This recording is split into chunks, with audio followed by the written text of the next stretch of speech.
Hi everyone and welcome to English with Aga. This video is about 20 very common English phrases that native speakers use all the time in everyday conversations. Before we start, make sure you subscribe to my channel and get your free English grammar booklet from the video description. Okay, let's get this video started. The first phrase, I'm running late. I'm running late. This phrase is not actually about running. You're not running anywhere. You're just saying that you're a little bit late, so you will be late to an appointment or a meeting. So you can send your friend a message, for example, and say, I'm really sorry, but I'm running a bit late. I'll be there in 5 minutes. Do you have any plans for the weekend? That's another very useful phrase that you can use to do some small talk in English. When you're talking to a colleague, for example, you can ask them about their plans for the weekend. Do you have any plans for the weekend? What are you doing this weekend? How does that sound? This is a really useful question if you're talking to somebody about an idea that you have and you want to know what they think about your idea. I'm going to meet you in the city centre, just by the post office. How does that sound? I want to know what you think about my suggestion. That sounds great. This is a response you can give to somebody to say that you like the idea or suggestion that they've just given you. That sounds great. Shall we meet at 5? Yeah, that sounds great. Never mind. This is something you can say when you want to tell someone not to worry about a little problem you don't think it's worth talking about. For example, I know I was late to our meeting. I'm really sorry about it. You can reply, never mind. It doesn't matter to me. Let's not talk about it. It's not a problem. By the way, this is a super common phrase to change the subject when you want to introduce a new thought or a new idea. So you're having a conversation and then you want to change the subject and say something new. By the way, guess who I saw this morning? I want to change the subject now and talk about this person I saw this morning. What's up? It's a question you can ask someone, for example, if they seem a bit strange.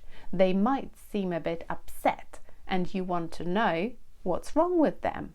You can ask them, what's up? Are you okay? That's interesting. This is a really useful response to something that somebody tells you, and you can say it to show that you're interested in what they're telling you. That's interesting. What do you mean? It's a question you can ask when you're confused about something, when you're not sure exactly what the other person is talking about. What do you mean? I don't understand. As far as I know, this is a phrase you can use when you're not 100% sure of something. You don't want to say that you definitely know that something is true. So you can say, as far as I know, Dave's got a new job, but I'm not 100% sure. What are you up to? This is just another way of saying, what are you doing? What are you up to today? What are you doing? It's up to you. This is a very common phrase that you can say when you want the other person to decide, which film shall we watch? It's up to you. It's your decision. I want you to decide. I'm on my way. This is a very useful phrase for text messages, for example. When you want to say that you'll be there very soon, I'm on my way. I'm actually on the train now and I will see you in 10 minutes. I'm on my way. Do you mind if? This is a polite way to ask somebody whether they are happy for you to do something. Do you mind if I open the window? Are you happy with this?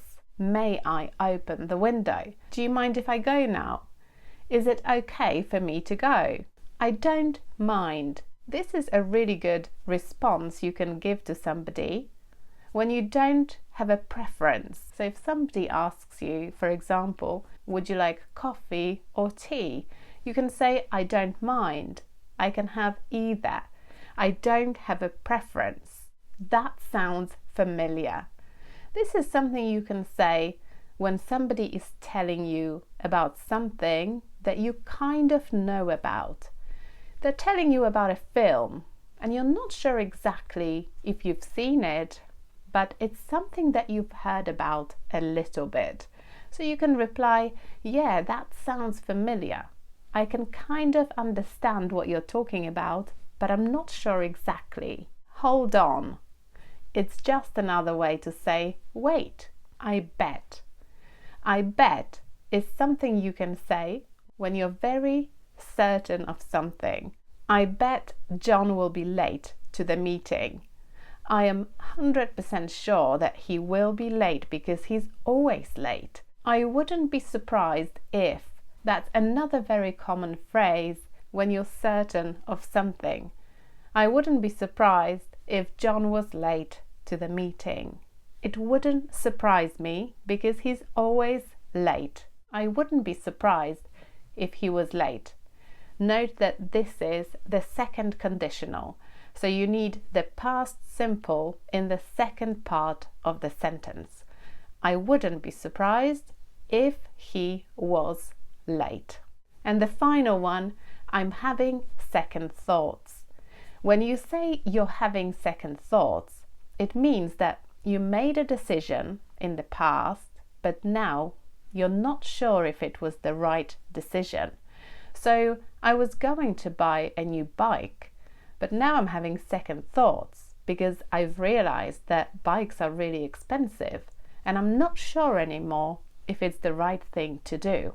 So I'm having second thoughts. I hope you found this video useful. Don't forget to subscribe to my channel and get your free English grammar booklet from the video description. And I'll see you next time. Bye!